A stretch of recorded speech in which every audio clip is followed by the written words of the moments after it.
Assalamualaikum warahmatullahi wabarakatuh. Kami dari kelompok 7 akan mempresentasikan tentang materi uji validasi hasil belajar. Kami beranggotakan 3. Yang pertama Yuni Fitriani, Fuad Usmarudin, dan Jawas Jazir El-Wafa. Tapi sebelumnya saya mohon maaf karena kelompok 7 itu tidak bisa presentasi secara langsung melalui Zoom seperti rekan-rekan semuanya, karena ada sesuatu hal yang tidak bisa kami tinggalkan. Oke, materi ini uji validasi hasil belajar adalah alat ukur yang digunakan untuk melakukan pengukuran guna pengumpulan data hasil belajar. Sebagai alat ukur dalam dunia pendidikan terdapat uji validitas hasil belajar, yaitu untuk menguji kemampuan siswa setelah belajar dan menguji pengajar apakah materi terserap atau tersampaikan kepada siswa dengan baik. Dalam hal ini terdapat beberapa cara untuk uji validasi hasil belajar. Yang pertama, macam dari hasil validitas hasil belajar. 1. Validitas internal. Yang kedua, validitas eksternal. Nah, untuk yang internal itu berasal dari perkembangan konstruksi yang tersusun dari bentuk hingga tata bahasa yang menggunakannya. Untuk yang eksternal, validitas jenis ini bertujuan untuk mencari hubungan antara poin atau skor dengan suatu kriteria tertentu. Oke, kita next. Validitas internal. Validitas internal itu ada 2. Yang pertama validitas konstruk,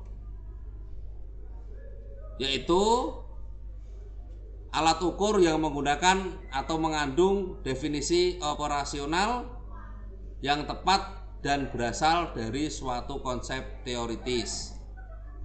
Yang kedua, validitas isi.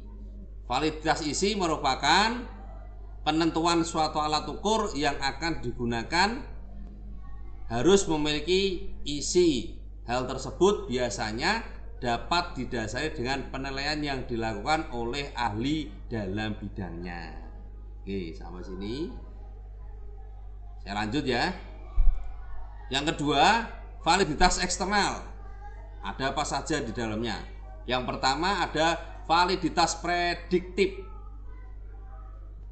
Jenis ini merupakan validitas yang digunakan untuk mengukur suatu hal dengan kriteria standar, seperti meramalkan hasil prestasi belajar di masa yang akan datang. Wah, kayak dukun ya, tapi bukan dukun ini.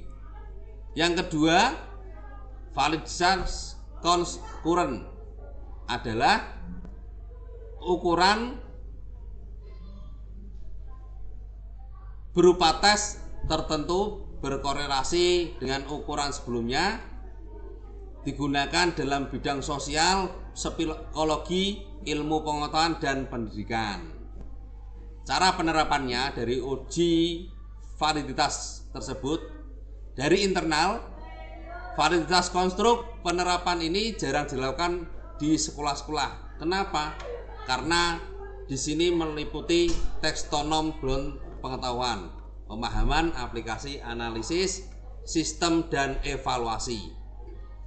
Validitas isi, penguji validitas ini sering dilakukan di sekolah-sekolah karena mudah. Ya, respon selanjutnya diskor dengan cara tertentu.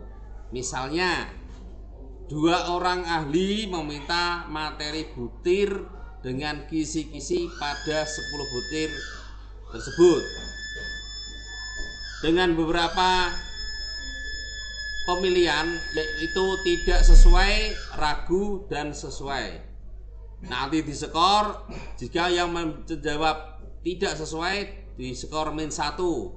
Jika merespon ragu itu nilainya 0, dan jika merespon sesuai itu +1.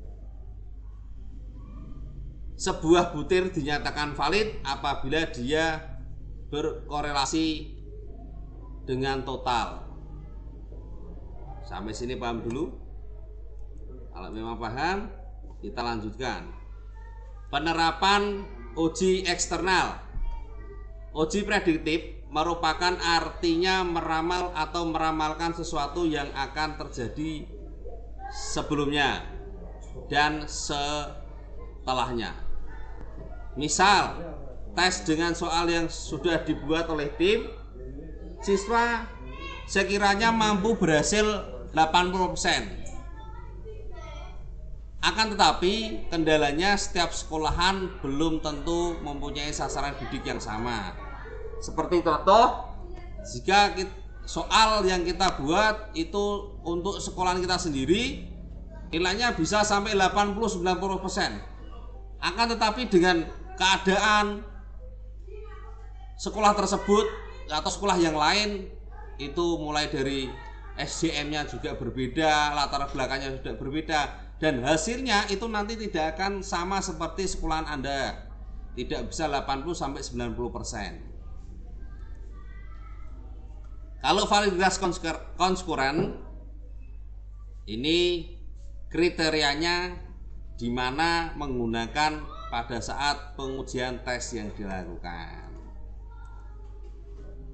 Mungkin sekiranya itu presentasi dari kelompok 7. Kami mohon maaf yang sebesar-besarnya tidak menerima, bukan tidak menerima, tapi tidak membuka tanya jawab, karena ini secara recording. Jika nanti ada pertanyaan bisa melalui WA saya, nanti yang tercantum di bawah kalau sempat saya cantumkan. Kalau tidak, nanti bisa komen-komen di channel YouTube saya, itu di situ ada. Wah, gitu. Seolah-olah saya itu rada sombong sedikit, padahal 0 besar. Oke, terima kasih. Sekali lagi saya mohon maaf yang sebesar-besarnya apabila dalam penyampaian materi tersebut saya sebagai narasumbernya atau sebagai yang penyampaian materi kurang berkenan dan tidak baik, saya mohon maaf. Wabillahi taufik wal hidayah. Wassalamualaikum warahmatullahi wabarakatuh. Terima kasih.